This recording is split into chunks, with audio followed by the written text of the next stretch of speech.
Hello, I'm Death's Arrow, and welcome to episode 6 of WoT I'm Thinking. In this episode, I'll be focusing on the T20 medium tank, as well as playstyles to be successful in the medium tank role. From a historical perspective, the T20 was one of 3 projects started by the U.S. Ordnance Department in May of 1942 as a successor for the M4 Sherman. The difference in the 3 projects was in the choice of transmission. The T20 used a torque converter fluid drive, while the T22 project used a 5-speed mechanical drive, and the T23 used an electric drive.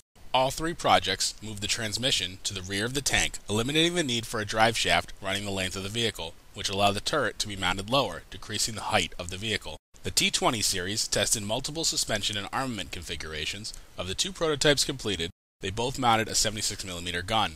Ultimately, the T20 series was deemed unsuccessful because the transmission had excessive oil leaks as well as overheating. In World of Tanks, the T20 is the first tank in the American medium line that will prepare you on how to play the higher-tiered American mediums. The tank, once upgraded, has excellent mobility and gun depression. While the 90mm gun M3 is somewhat lacking for frontal engagements against heavies, it still packs enough of a punch to penetrate frontal weak spots and flanks. The real weakness of the T20 is the lack of armor, which essentially makes the tank a pool of hit points, like the French tanks. What this leads to is a tank that's well suited in a support role. It has the mobility to quickly deploy around the battlefield and flank enemies. Hull-down tactics are definitely in play due to the tank's great gun depression, the hallmark of many American tanks. While the tank's turret armor won't bounce return fire, its low profile is difficult to shoot at. Generally speaking, this tank isn't well suited to brawling due to its weak armor, although circling slow heavies when they are alone is a very viable tactic.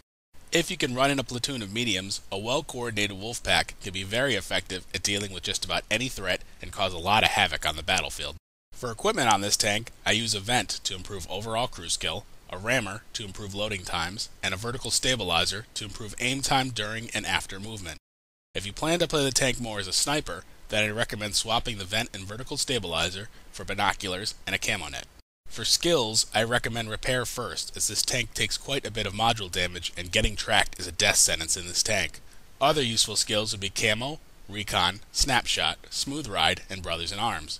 If you go with brothers in arms, I recommend training it as early as possible since it is a perk and must be 100% before it works. The first replay that we'll be looking at is a solo battle on Arctic Circle from May 13th, 2012. I did an intro for the Arctic Circle map in episode 2. Please refer to that episode if you have interest in learning more about this map. Reviewing tank composition for this battle shows the following. I am top tier. This is a tier 7 battle with 2 tier 7s on each side. Our team has a decent mobility advantage between my T20 and the 2 M18 Hellcats. My team has significantly more tier 6s. The enemy team has more tier 5s. The enemy team has better arty, although the SU-5 is a very accurate arty unit. I don't recognize anyone in this battle. I spawn at base 2 in the southwest corner and decide to go north.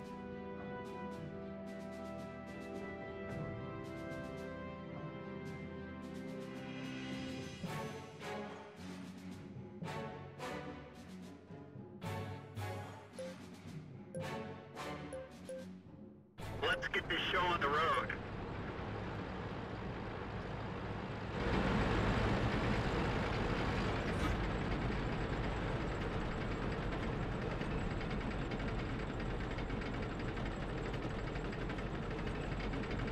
This turns out to be a good plan as almost the entire team goes south.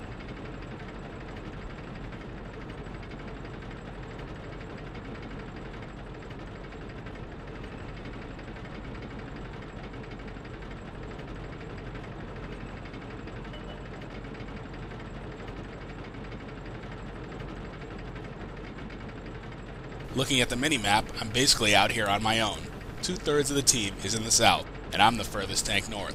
I decide to hold the corner here, behind the hill, as advancing would likely be suicide. As a top-tier tank, I need to try and survive as long as possible.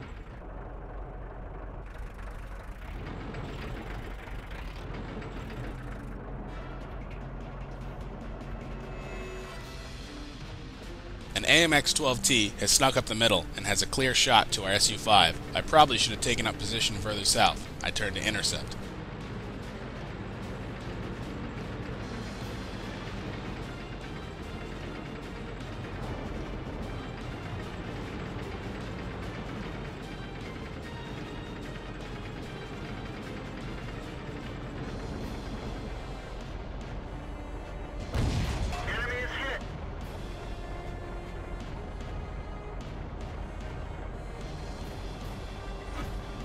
12T takes out our SU-5, but gets taken down. I spot a Sherman who is also trying to sneak through the middle. Unfortunately for him, I'm in position to stop him. Penetration.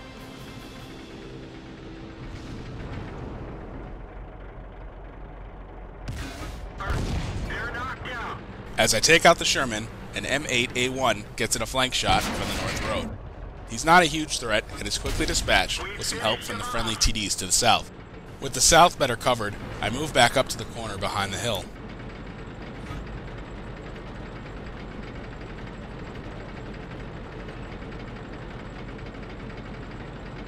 The Jagdpanzer IV has moved up. At this close range, the best way to deal with him is to maneuver around him and pin him. We've got them.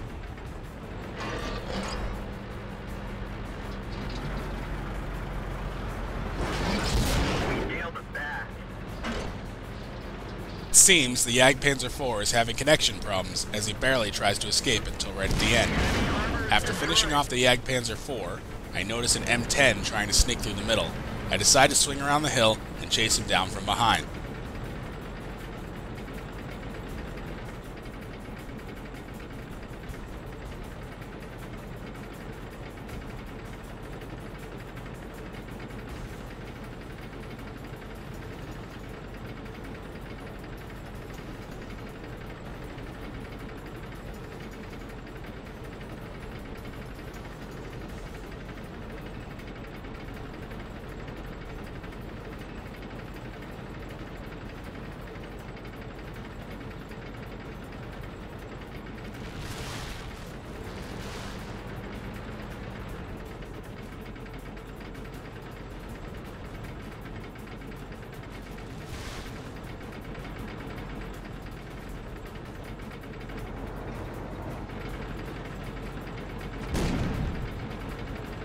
I probably didn't need to go all the way around the hill, but I definitely catch the M10 unaware and easily take him out on the move.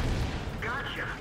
Checking the mini-map, the enemy is down to 3 tanks, and they're all currently spotted. It's time to go on the attack.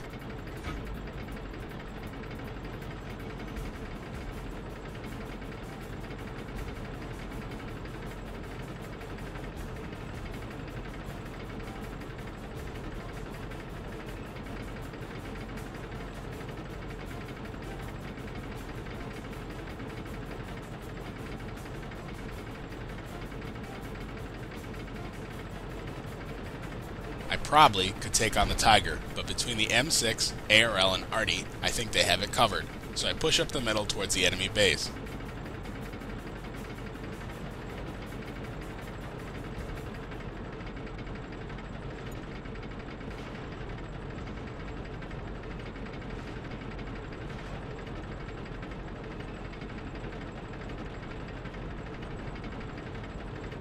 The enemy takes out our M3 Lee that was capping.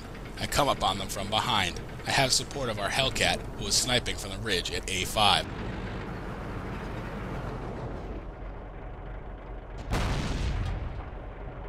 I'm spotting here for the Hellcat, who quickly takes down that T1 Heavy.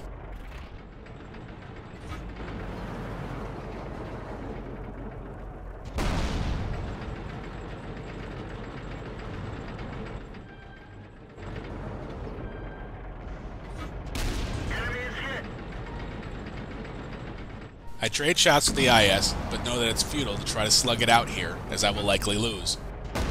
Ricochet.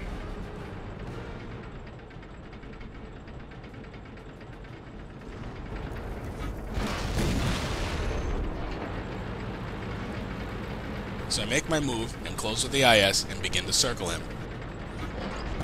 We've hit them hard. You can see how effective this technique is, as the IS cannot traverse his turret fast enough to catch me. Enemy armor is damaged. Between myself and the Hellcat, he's pretty quickly dispatched. He's gone. Find another With just the target. Tiger left, I move to Cap. I could likely catch the Tiger, but I don't know what his health currently is. You can see in this replay that the Tiger's health is very low. It wasn't quite so clear in the heat of battle. Looking at the victory screen, I earned 1,435 experience before the double, which is a good match. I killed 5 tanks and hit 14 for 19 shots. Overall, I was forced to cover the northern flank essentially alone because most of my team went south. I ended up positioning myself too far north, which allowed a tank to sneak through and kill one of our arty. TDs are particularly vulnerable to tanks with mobility at close range, as I was easily able to get behind that Jagdpanzer IV. Mobility also came in handy as I circled that IS to death.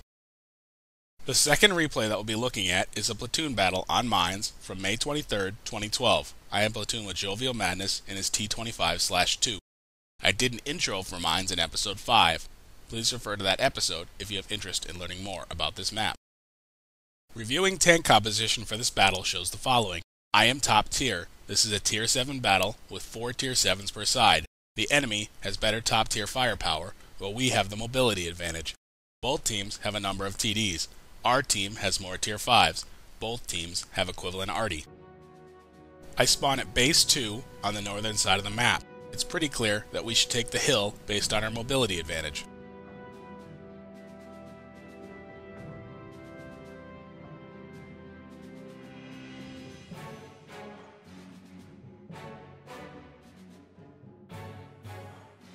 Let's get this show on the road.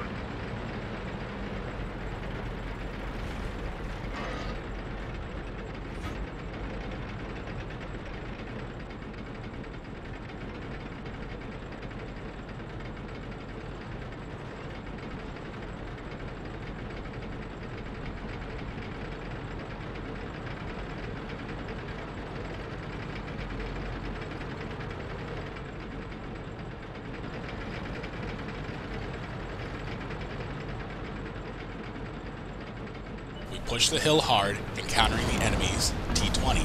I slow down and get a flank hit on the T20.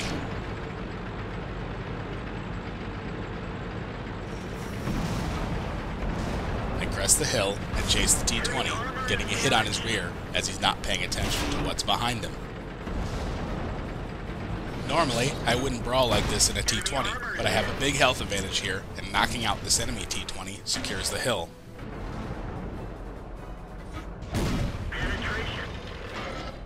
It's likely that his ammo rack is damaged, as he only manages one shot here before I finish him off. I continue to move north to the ridge to try to get shots on the enemies that have pushed through the town until I notice a T-29 trying to climb the hill. I turn back to engage, as this is a key tank to kill. Jovial gets popped here. Once he logs back in, it turns out that his computer crashed. The T-29 is giving me his flank, which I take advantage of and set him on fire. Then, I head back into cover while I reload.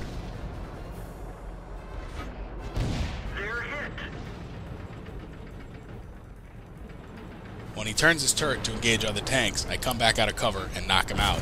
Enemy armor is destroyed.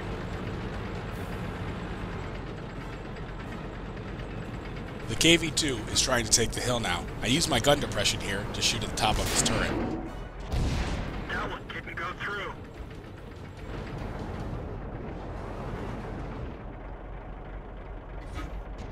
That's gotta hurt.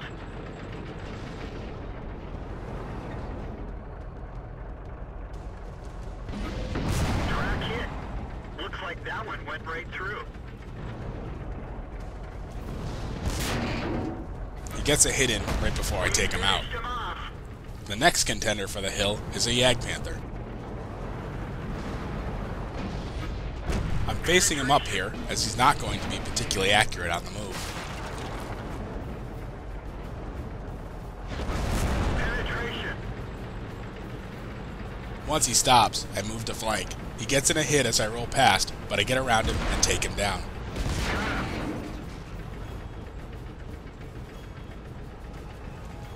As I take a second to catch my breath, I take a look at the minimap. There's a TD near our base, along with a TD in the water near the island, but there's coverage there, so I'm not that concerned.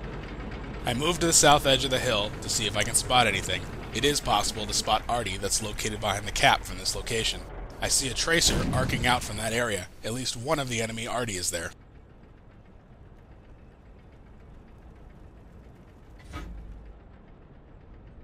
I make a decision that it's time to move off the hill and make a run for the enemy arty.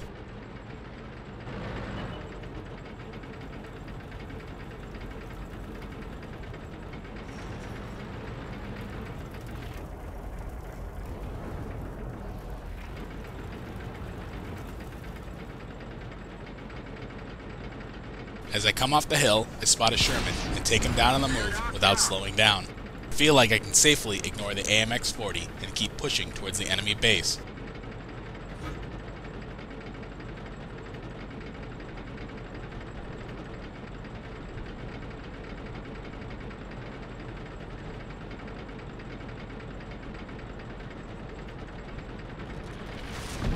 As I reach the cap circle, the enemy Hummel drops around on me, damaging my gun, which I repair using my repair kit. I now push in on the Hummel, using my mobility to get around his gun. We nailed it bad.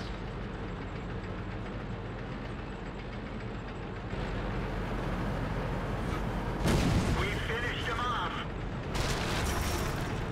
I head back to the cap circle, aim up on the AMX-40, and knock him down as his shot falls short. With my health being low, I decide to grab some cover and make the enemy come to me. With hill support, they're going to be hard-pressed to get to me unscathed.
My support keeps them at bay, and I cap them out for the win.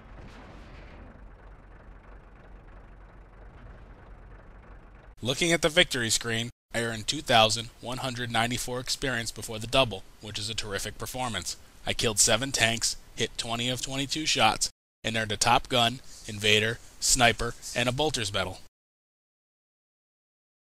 Overall, pushing the hill early was pretty much the key to victory. We knew that we had the mobility advantage and took advantage of it.